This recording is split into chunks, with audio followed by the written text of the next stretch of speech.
circunstância é um pouco dramática, diferente da normal. Isso força as pessoas a saírem da zona de conforto delas e acabam tendo que, efetivamente, até para manter a sobrevivência financeira pessoal e dos seus negócios, tem que renegociar todos os contratos. Ocorre que se as pessoas não adotam um método, uma metodologia, uma forma mais racional de fazer isso, elas não vão ter os melhores resultados. E há muitos anos atrás, mais ou menos uns 30, 40 anos atrás, a Universidade de Harvard desenvolveu um método de negociação que é baseado em 7 elementos. E esses elementos da negociação ajudam as pessoas efetivamente a conseguir resultados melhores. Então, a ideia aqui é que a gente possa transmitir um pouco para as pessoas que estão nos vendo, nos ouvindo, como elas usam esse método para diminuir, nesse momento, os seus custos. Certo. Doutor, o que é fundamental e indispensável numa renegociação? Olha, o que é indispensável são 3 coisas. A primeira é que as pessoas têm que separar o outro lado do problema, porque muitas vezes a gente, quando vai negociar com alguém, a gente fica tão emocionalmente envolvido que a gente esquece que do outro lado também tem uma pessoa que está com problema financeiro, uma pessoa que também está com dificuldade, uma pessoa que também tem um chefe que ela responde, e a gente acaba se irritando no nível pessoal, enquanto que, na verdade, a pessoa ali também está igual a você, querendo o máximo possível para ela, para o lado dela. Então, esse é o primeiro ponto. O segundo ponto é que você precisa descobrir quais são os reais interesses seus e os reais interesses envolvidos do outro lado. Muitas vezes a gente nem sabe quais são os interesses da gente ou o interesse do outro lado, porque a gente fica fixo numa ideia. Eu vou te contar um caso recente que eu vi aqui, que ocorreu com outras pessoas. Alguém estava desesperado, querendo fazer uma renegociação de um ponto de aluguel durante a crise. O proprietário não queria de maneira nenhuma abaixar. Só que o proprietário não entendeu que era interesse dele baixar, porque se ele não baixasse, a pessoa simplesmente encerrava o contrato e ia alugar o imóvel em outro lugar mais barato. Então, o dono do imóvel achou que o interesse dele era receber todo o dinheiro de uma vez, de um mês de aluguel. E com isso, ele perdeu todos os outros meses que ele poderia estar recebendo num valor mais baixo. E a gente sabe que depois da crise vai ser bem difícil conseguir alugar imóveis comerciais, vai ficar muito vazio e o preço vai cair. Então, ele não soube ler os próprios interesses. E o terceiro ponto é a gente saber que, nesse momento, não adianta ter vergonha. Todas as pessoas estão passando pela mesma situação. Eu conheço pessoas que não vão renegociar seus contratos porque ficam encabuladas. E, na verdade, elas não percebem que a situação está afligindo a todos. Então, nada de ter vergonha. Você tem que ir realmente atrás de baixar todos os seus custos. É importante esse exemplo que o senhor deu do aluguel, que é o caso de muitas pessoas, provavelmente que nos assistem, mas me parece um caso bem comum, né? Aquele pequeno Sim. comerciante que aluga uma sala comercial ou mesmo um imóvel pequeno, tem ali um café, uma papelaria, enfim, e ele não tem faturamento suficiente para conseguir dar conta daquela despesa fixa.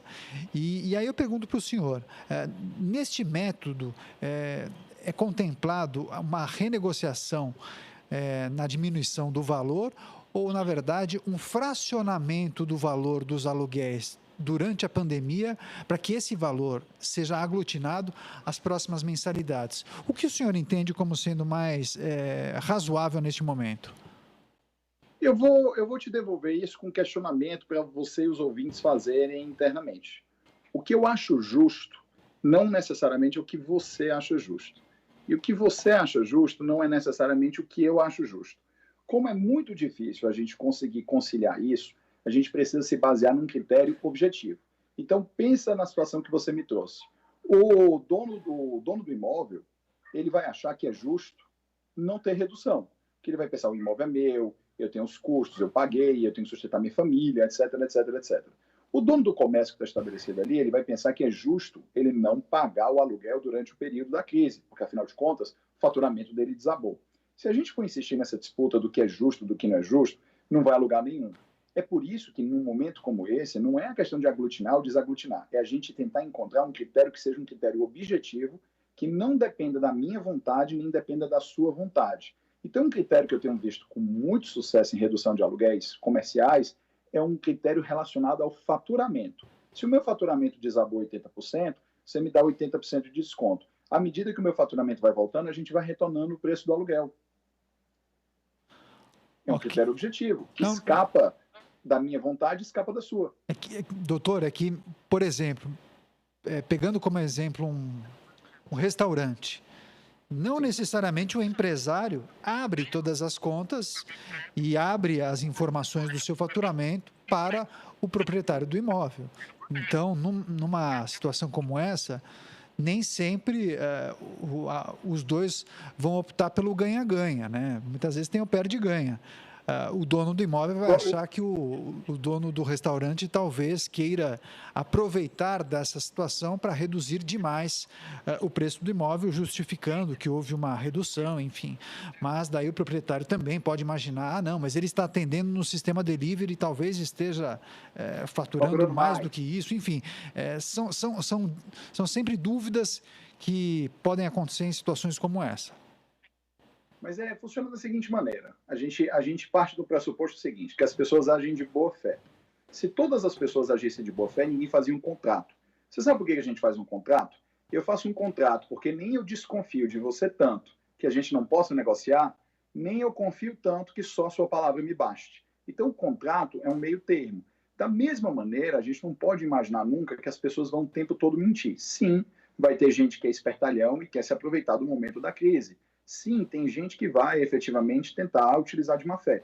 Essas pessoas são a minoria. E se a gente sempre se basear nisso, a gente vai viver de exceções. Eu entendo, claro, que a gente não abre todos os números para outra pessoa, mas a gente consegue chegar em aproximações. Isso é perceptível, por exemplo, pela diminuição do movimento no restaurante. A gente percebe que restaurantes que não têm delivery, o faturamento foi a zero. Os restaurantes que têm delivery, com certeza o faturamento não está ao mesmo 100%, com exceção de um ou outro caso. Então, embora você não queira efetivamente abrir todos os seus dados, é importante que se escolha um critério objetivo que você possa abrir, porque do contrário vai ficar a sensação de injustiça. E todo contrato, toda negociação, toda renegociação que tem sensação de injustiça é uma que a parte que se sente injustiçada vai fazer tudo possível para não cumprir o acordo. Você pode reparar que tem acordos que, quando são feitos, uma das partes concordou com tudo, mas assim que acaba o contrato, ela faz tudo para não cumprir. E ela faz isso porque ela se sente injustiçada. Certo, doutor. E como se organizar nesse momento, né, de tantas incertezas? Ou seja, quais as contas nós devemos priorizar nesse momento, por exemplo? Bom, as contas que você deve priorizar no momento são sempre aquelas contas que te permitem tanto a sua subsistência como pessoa, como a sua subsistência como negócio. Por exemplo, comida, remédios, moradia, os principais fornecedores e os principais trabalhadores da sua empresa. Essas são as contas que você tem que priorizar. Por quê? Porque a crise vai passar. Então, você precisa se manter saudável e você precisa manter as suas operações em um mínimo que, quando a crise passar, você consiga retomá-las. Porque é muito mais difícil você fechar um negócio e começar do zero do que retomar um negócio que encolheu. Agora, doutor, uma pergunta. Caso haja um acordo para renegociar as dívidas e os dois acabam concordando, os dois, na verdade, o proprietário do imóvel e o inquilino ou o locatário, eles acabam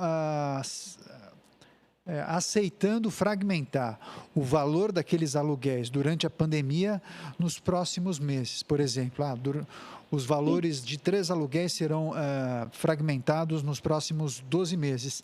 É necessário a confecção de um novo contrato? É necessário um aditivo ou basta uma troca de e-mails para oficializar isso? No direito, nós temos que um contrato é qualquer acordo de vontades, tá? A não ser que sejam contratos especiais que exigem uma formalidade, que são os contratos que a lei chama de contratos formais, todo contrato é simplesmente um acordo de vontades. Então, por exemplo, imagina que você tem um carro e você quer me vender o carro. E aí você me diz o preço e eu digo que vou te pagar agora aqui ao vivo no ar. Nós já temos um contrato. Então, essas renegociações, elas já valem a partir do momento que as pessoas concordam com os termos da renegociação. É lógico que, para fins de prova, para que alguém depois não queira dar uma desperto, não queira descumprir, é importante que você registre. Esse registro pode ser um e-mail, pode ser uma mensagem de WhatsApp, pode ser um áudio transmitido pela internet. Ele não precisa ser um contrato formal, num documento de várias páginas. Não. Basta simplesmente que você faça isso de tal maneira que você consiga provar que houve um acordo de vontades. Certo, doutor. E como ficam as renegociações trabalhistas, né? Nesse cenário tão inesperado que nós estamos vivendo? A lei trabalhista ela é uma lei diferente. Ela exige uma certa formalidade, sim. Só que, com as medidas que foram tomadas recentemente, medida provisória 936, 937, o que nós temos é que a renegociação trabalhista, ela pode ser feita diretamente agora entre boa parte, não toda, tá? Tem algumas coisas que ainda dependem do aval do sindicato, mas boa parte delas, para a maioria dos trabalhadores, vai poder ser feita entre o empregado e o empregador, para que você tenha tanto a suspensão quanto a redução da jornada de trabalho. Isso. E aí, uma vez que a empresa retome as atividades, esse funcionário vai ter a estabilidade pelo mesmo tempo da suspensão, salvo engano, né, doutor? Pelo mesmo tempo da suspensão ou o mesmo tempo da redução da jornada. Então, a suspensão pode ser até 60 dias e a redução da jornada pode ser até 90. E aí ele tem estabilidade pelo período seguinte. Essa é uma medida importante para a gente garantir que a maior parte da população brasileira tenha renda. Efetivamente, boa parte dessa renda cai. Mas se ela tem um mínimo de renda para retomar o consumo, nós temos uma possibilidade de sair mais rápido da crise quando ela acabar. Além dessa iniciativa do governo federal, tem outras propostas, inclusive, que já estão valendo, como, por exemplo, aquela que arca com parte do salário dos funcionários. Tem uma outra para pequenas e médias empresas, que é uma linha de recursos para... A conexão caiu, você pode repetir? Claro, claro. Além da iniciativa que mencionamos aqui na renegociação dos contratos de trabalho, existem algumas propostas que, inclusive, já estão em vigor, propostas do governo federal, para minimizar os impactos econômicos do coronavírus. As iniciativas tratam, basicamente, de linhas de financiamento para que essas empresas, pequenas e médias, sobretudo, tenham capital de giro. Na avaliação do senhor, essas medidas, elas vão funcionar na prática ou o senhor espera um cenário de muitas demissões nos próximos meses? Nós já estamos tendo um cenário de muitas demissões agora. Para você fazer um comparativo, basta a gente falar o seguinte. É importante esse comparativo porque é uma medida efetivamente de economia. Os Estados Unidos saíram do índice de desemprego de 3% para 14,7% em um mês. Está esperado chegar a 20%. O Brasil deve chegar aí ao final da crise a um nível de desemprego de 24%, 25% de desemprego. A grande dificuldade que a gente tem é que contratar e demitir no Brasil é um processo muito difícil. Então, isso atrapalha muito a retomada, porque tanto é caro demitir, quanto é caro contratar. Em outros países, como os Estados Unidos, a Inglaterra, a demissão e a contratação é muito fácil. Então, tanto o desemprego sobe muito rápido, quanto ele cai muito rápido.